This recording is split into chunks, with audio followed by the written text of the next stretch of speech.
I didn't know what I was doing, and so I did it anyways, and it didn't look right, but it don't look wrong. Welcome to Gulf Coast October. Let's get weird. September's over. November's next in line, and then get ready for Christmas. Hey guys, this is Dawn. Welcome to my channel. I'm working on a channel theme song. Y'all like it? So today I want to talk about something that I work on when I'm feeling out of balance. For me, balance is not about two. That's an illusion of choice, so I have to have three. So it's mind and body and soul. And also emotion plays into this, but it'll fall into place later. It'll make sense. I would love to have you if you want to come hang out with me while I talk about this mind, body, and soul exercise I work on when I'm feeling out of balance. I'm going to paint, I'm going to play, and I'm going to talk. I'm not sorry that I'm weird. I'm conditioned and I'm geared to go against the grain. Oh man, I do it again and again and again. Okay, sorry. I won't do it again. I swear. Until next time.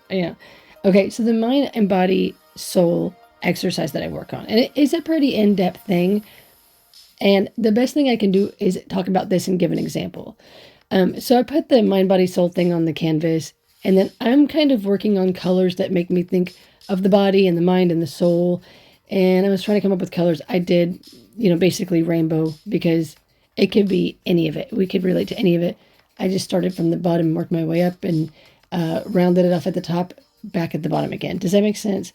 So anyway, that's just something from my background. And the rest of my painting doesn't have anything to do with what I'm talking about. I was just painting just to paint. Okay, so here's the deal. If the mind isn't working right, it can affect the body and it can affect the soul. It can affect both or one more than the other. And these things can get out of balance.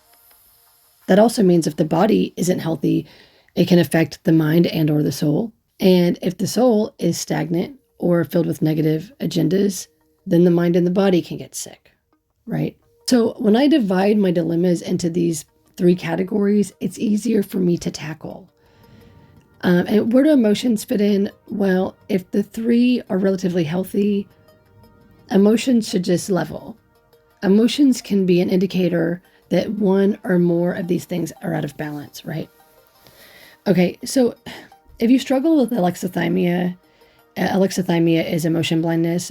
Some of us have a little bit of it. Some of us have a lot of it. An indicator of messy emotions can be nightmares or dreams of stagnant water or turbulent water, because water means emotions in dream time. And dreams can be really helpful if you struggle being able to explain these things as you're feeling them. Also, when these things are imbalanced or relatively imbalanced, we might dream of beautiful aquatic experiences or, the beach, someplace nice and calm with water. Sometimes we can only get these things in balance for a short time, a day, even a moment, but that's a start. Some people can't even get that far. We do have to put the work in. So the best way I can explain this is by using an example. And the best example I can think of right now is overcoming an addiction. So when we talk about addiction, people usually just think of like substance abuse, but obviously there's a lot of other addictions. There's food addiction, there's social media addiction, there's the addiction of just being able to access anything that we want at the tip of our fingers on the internet. Like we can get whatever we want. It's just right there. Addiction could be something that is relatively accepted, or it could be something that we hide. People act very differently about these things. It could be something that we've quit numerous times, or it could be something that came out of nowhere and we're in the thick of it and we don't even know where to start to work on that addiction. There are a lot of people that have tried recovery programs and felt like they did not work. But for some people, maybe our brains just knit together a little different. We're a little neurotic, as people would say. And so we just need to have a little bit of an understanding of what's going on in the recovery process, because we kind of need to see what they're getting at. What is everybody getting at? What's the point of all this? How is this going to work? It looks like it's working for everybody else. Why isn't it working for me? Something that is often not addressed is there's a lot of us that sensory seek and sensory avoid at the same time. Thinking this can be true for all addictions, like say it's substance. Well, you feel a certain way and you get to be numb at the same time. It could be self-righteous anger feeding through content on social media. Well, you get to feel that, validation. Yeah, I'm going to get angry with these people. There's enough of us here. We can all get together. We can point the finger at another group of people. We can project on them, and we're not going to have to look at ourselves. Then we lose sight of what it's like to be a happier person, a healthier person, a safer person, a person with boundaries that other safe, healthier, happier people actually want to be around. Otherwise, you might wake up one day and realize you are surrounded by snakes in the grass. Okay, so say you want to work on this and you find a recovery meeting for the thing that you're stuck in. The mind, the body, and the soul might start to fight. There might be times where you're like, my brain knows what I'm supposed to be doing, but my body is not getting the message. My body's panicking. My brain's like, what's going on with my body, right? So what I noticed for me, the mind has excuses besides the ritual of addiction. The body can't get moving besides the physical craving of the addiction. And the addiction affects the soul by staying far away from any spiritual solution or growth. For many, that would be a loving God. But so many followers of that loving God have done horrible things to people, and those people want nothing to do with it. So for others, what's important is believing in something bigger and greater than themselves. And that is classic recovery talk. But we have to be willing to be open to the unbelievable. Because full-thrown addiction has the mind, body, and soul tricked into believing only what addiction allows. And addiction only allows us to believe that hope is impossible. Now, I remember a time when people used to say, that girl, man, if she could just get her head on straight, maybe the rest of her would catch up. I don't work that way. A phrase that helped me was act your way into right thinking, and they did not mean pretend. They meant act as in get up and get moving. I had to act my way into right thinking. I had to become open and honest about my toxic traits, like self-righteous anger. Self-righteous anger is a weapon that we can use to manipulate other people, but we can also use it to manipulate ourselves. That's why the mind has to be retrained or trained for the first time, that self-righteous anger has a time and a place. A little bit can preserve self-worth, but too much will stick us in a wicked rut. Acting my way into right thinking means physically putting myself in a place, even if all I do is just sit there. I personally recommend doing this in a recovery group. However, it could be a therapist, it could be church, it could be a recovery meeting, it could be a support group, it could be a special interest club, it could be a women's group or a men's group or whatever thing that you can get involved in. But we just get our body there, and that's what's important first. Over time, we're going to start listening.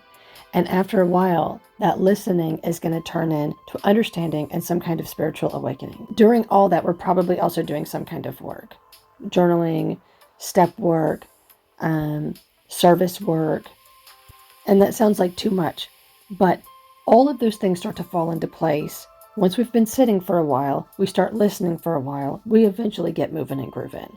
And then that leads to the soul being fed as well. When we're doing something for our body and we're getting our body moving and we just go do it, it eventually bleeds over into the mind. When our mind starts feeling right and we can think straight, we can have healthier thoughts, the soul inevitably gets on board. Now, different people might have a different starting place. I just happen to have to start with the body because it's the thing that gives up last, right? I found myself laying around depressed. I feel sick. I feel miserable. Then I'm eating very unhealthy and I'm like, when did I start eating like crap again? But it's also the thing that it seems like the hardest. Like, I just can't move. I can't get going. I can't. But if I get moving, like literally, it might just start with me having to go stand in the sunshine. In conclusion, if you're sick of picking your poison, maybe it's time to pick a solution. Which one are you going to start with? Mind, body, or soul? Hey, look, be blessed, be a blessing, blessed be. And here's a whole ton of outtakes. Oh my goodness.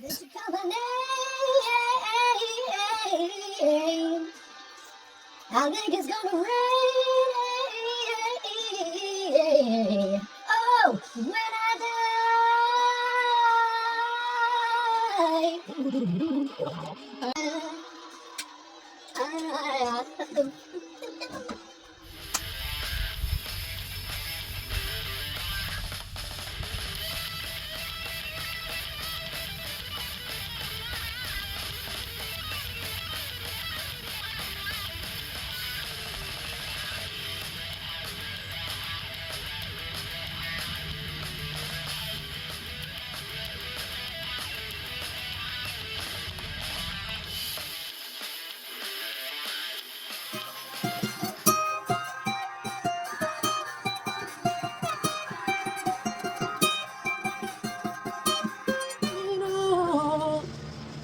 Why don't you be a man about it? Set me free. And you don't care a thing about me. You're just using me. You're using me. Oh, my day's blue. Makes more sense than me. Let that dry. No! I got another shit out. Get out of my life. I'd like to sleep at night. We can go on and on. Just don't run away. Don't stay any longer. Eventually we'll get away.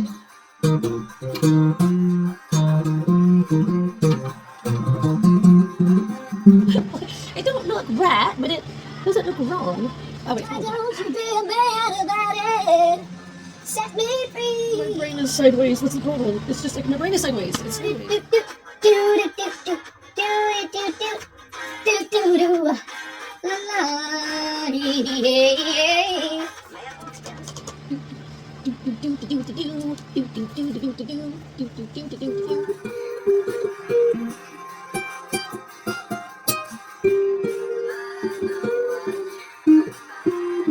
Baby, you gotta know, bing, bing, bing, a ding, a ding, ding, ding, a ding, it.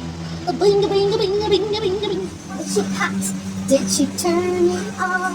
Curiosity rules my brain. If you'll be my bodyguard, I will be your long lost pal. And I can call you Betty, and Betty, when you call me, you can call me out. Call me out. Do you feel the same? Am I only dreaming?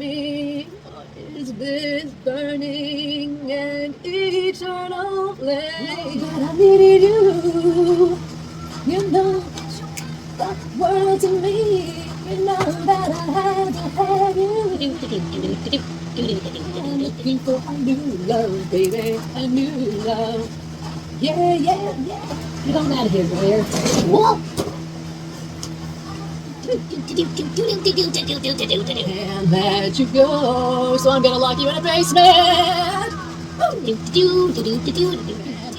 Bad boys, boys with nothing but trouble with love. Just yay. It's like who can play this game? You think you're gonna lock me in the basement? Oh no, baby, I'm locking you in the basement. I'll fall down like toy soldiers. By the way, I'm copywriting. If it's mine. And I know people think it's crazy, but just wait when the kids catch on. Oh, easy. Where's my other?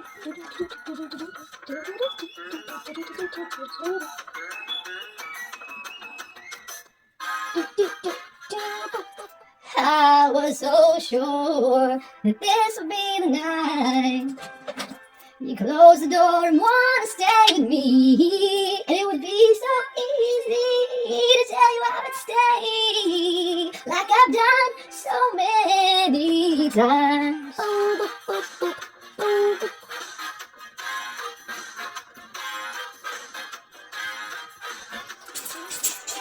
Don't fall in love with a dreamer, 'cause they'll always take you in. Just when you think you've really changed him, he'll leave you again. If you'd be my bodyguard, I would be a long lost pal. And I can call you Betty.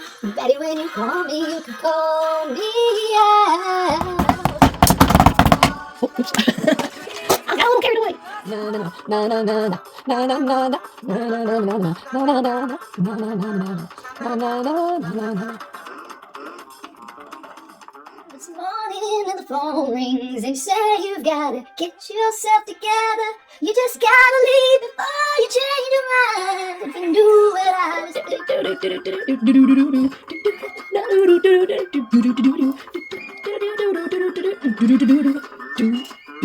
I'm not leaking, you're leaking. Speaking of leaking. Speaking of leaking. my friend's face, do.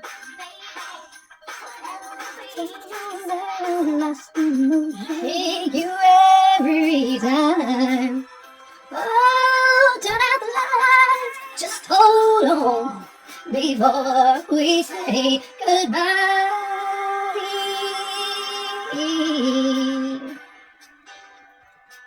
Before we say goodbye. If You'll be my bodyguard. I will be a long lost pal. Well, let's go into my arms. That's where you belong in my arms, baby.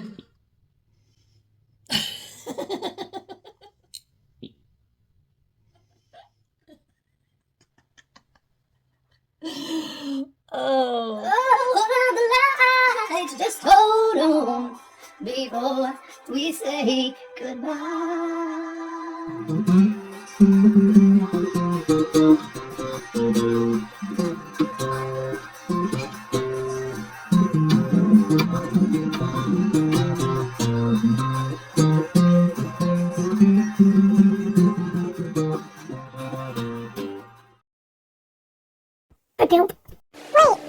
Welcome to Coast October. Let's get September's over. November's next in line, and then get ready for Christmas time. I'm not sorry that I'm weird. I'm conditioned and I'm geared to go.